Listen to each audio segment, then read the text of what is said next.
5 నెలలు ఉండలేని మీరు డెఫినెట్ గా మీరు చంద్రబాబు నాయుడు గారి దగ్గర పోయి నేర్చుకోండి ప్రతిపక్షంలో ఒక రీజనల్ పార్టీ ఎట్లుంటుందో. పోయి డిఎంకే పార్టీ దగ్గర నేర్చుకోండి, పోయి ఇంకా టిఎంసీ దగ్గర నేర్చుకోండి, మమతా బెనర్జీ గారి లేకపోతే నితీష్ కుమార్ దగ్గర పోయి నేర్చుకోండి. ప్రతిపక్షం అంటే ఒక మంచి ప్రతిపక్ష పాత్ర పోషిస్తూ ప్రజల సంక్షేమం కోరుకునేది ప్రతిపక్షం. పొద్దున్న లేస్తే ఒకటే మాట, ప్రభుత్వాన్ని ఎట్లా ప్రభుత్వం చేస్తున్న సంక్షేమ కార్యక్రమాలను తప్పుతో పట్టియాలి, వాస్తవాలను అవాస్తవాలుగా చూపించాలన్న ఇంట్రెస్ట్ ఈ 22 లక్షల మందికి 17,000 చిల్లర కోట్ల రూపాయలు అందింది వాస్తవం అయితే ఎక్కడ అందినాయి, ఏమందినాయి, అందని వాళ్ళు ఎవరు, అందని వాళ్ళకి ఎట్లా అందిపియాలి. ఎందుకంటే ముఖ్యమంత్రి గారు కూడా నిన్న కూడా ఢిల్లీలో చెప్పిండు, ప్రతిపక్షాలు వాలంటీర్లుగా కింద గ్రౌండ్ లోకి వెళ్ళి ప్రజల సమస్యల మీద రైతు రుణమాఫీ రాని రైతుకు ఎందుకు రాలేదు, ఆయన అర్హుడైతే ఎందుకు రాలేదు అనే దాని మీద పోరాటం చేస్తూ ఆయన కూడా ఇప్పించే ప్రయత్నం చేయండి. మేము కూడా ఈ 17,000 కోట్లతో ఆపలే.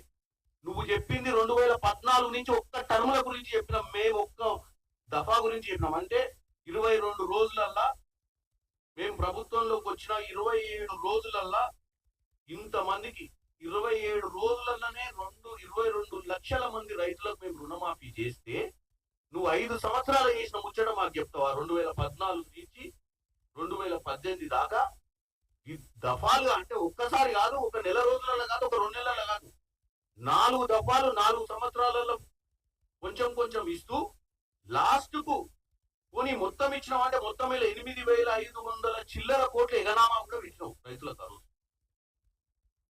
నువ్వు నీతులు చెప్తున్నావా? ప్రజలకు ఏం అర్థం కాదనుకుంటున్నావా? ప్రజలకు చరిత్ర తెలియదు అనుకుంటున్నావా? నీ ప్రభుత్వాన్ని మర్చిపోయారు అనుకుంటున్నావా? ప్రజలు నీ ప్రభుత్వాన్ని నిజంగానే చాలా గొప్పగా చేసి ఉంటే నిన్నెందుకు ఈ రోజు అపోజిషన్ లో కూర్చోబెట్టేటోళ్ళు? ఇవాళ నిన్ను గట్టె దింపి ఇంటికాడ కూర్చోబెట్టడానికి కారణమే మీ వైఖరి.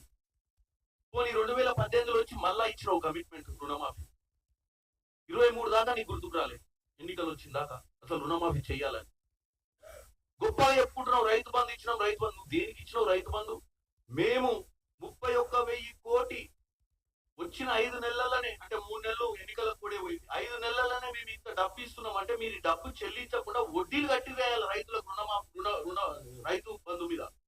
మీరు కట్టిన రైతు బంధు ఈ 31,000 కోటి మేము కూడా ఇవ్వకుండా రైతు బంధు ఇచ్చినామని చెప్పుడు దీని వడ్డీతోటే కడదు కదా. మీరు అయ్యాల రుణమాఫీ 4 సంవత్సరాలు చేయలేదు కంటిన్యూగా, సంవత్సరం కొన్ని ఇచ్చుకుంటూ పోయారు. 18లో మళ్ళా గవర్నమెంట్ లకు రావడానికి మళ్ళా రుణమాఫీ మాట ఇచ్చారు. 23 దాకా మర్చిపోయారు రైతుల్ని. వాళ్ళకి ఇవ్వాల్సినటువంటి రుణమాఫీ 1,00,000 రూపాయలు మీరు ఇచ్చిన కమిట్మెంట్ మీద నెలకు వడ్డీ ఎంత అయింది? 2 రూపాయలు వేసుకున్నా నెలకు 2,000 అయింది. అంటే సంవత్సరానికి 12,000 వాళ్ళ వడ్డీ. మీరు రైతు రుణమాఫీ